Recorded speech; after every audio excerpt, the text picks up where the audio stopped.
I arrived in Gomoa Ojobi, a village in Ghana's central region, 10 days after she died. The air was heavy with sadness, a palpable weight that seemed to hang over the community. An unspeakable tragedy had occurred in this seemingly peaceful village, leaving a lasting impression on everyone who knew it. This is the spot where an elderly woman forsaken by those who should have cared for her spent her final days on earth. The memory of her suffering hangs on, engraved deeply into the hearts of the villagers who pass by each day, unable to forget the haunting tragedy. It all began with a tragic road crash in Gomoa Ojobi one afternoon. The old woman, suspected to be suffering from a mental illness, was among the victims. She was taken to the Winneba Trauma and Specialist Hospital, where she stayed for 2 months. But unlike other victims, no family came to visit her. No one came to take her home. The hospital staff did their best, but with little information to go on. Only that she was from Gomoa Ojobi, the struggle to find her family, and so she remained alone, a nameless figure lost in the system. When she was finally discharged, the hospital staff allegedly took her to the outskirts of Ojobi. Here, on a desolate bush between the Gomoa Ojobi Presbyterian Church and the Paris Chapel in Ojobi, she was abandoned. For a week, she lay there, ants crawling over her legs. According to eyewitnesses, her cries of pain was frequent day and night, a haunting signal of her immense suffering. Eric Amwakobafo, a resident deeply moved by the woman's story, recounted to me what he witnessed. Day and night she was here. It was raining continuously for about 3-4 days, and she was still in it. Wow. She was in the rains.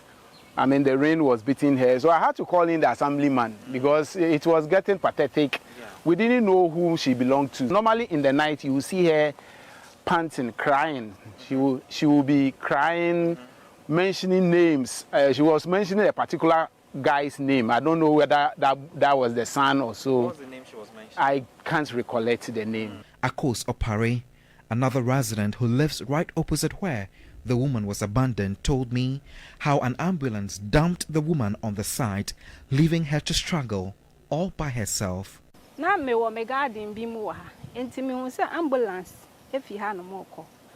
I was in my garden when I saw an ambulance drive past. Seconds later, I saw it driving away, so I assumed it had come for a sick person.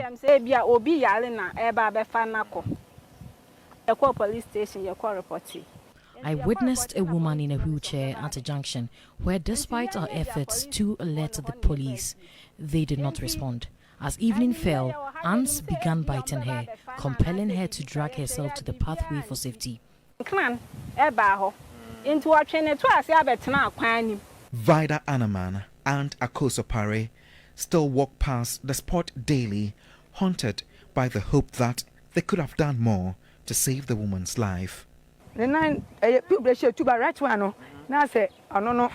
Her right leg was emitting a foul odor, so we provided her with a cloth to cover it. It frequently became damp, prompting us to change it regularly. No one came to her rescue, and here she died, alone in her agony. With both legs deteriorating, a powerful stench emanated from her, according to eyewitnesses.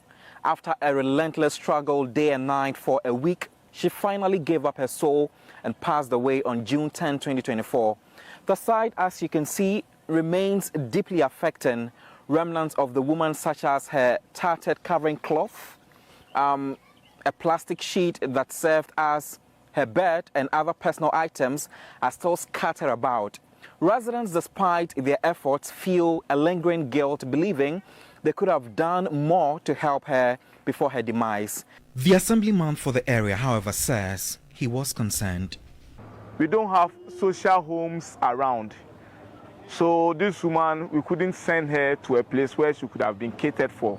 If we have these social homes in our districts, I'm sure the social welfare officer could have easily sent her to that facility where she could have been catered for. So this should let we as a nation look at it and begin to discuss on some of these social problems which are affecting the nation. So I'm hoping that the issue will not end after the perpetrators are found and are punished. The outcry of the public was immediate and fierce. In response, the Ghana Health Service suspended the medical director of the Winneba Trauma and Specialist Hospital, Dr. George Pra, pending an investigation. A committee was also set up to uncover the truth within 30 days. This prompted me to visit the Winneba Trauma and Specialist Hospital, where it all began.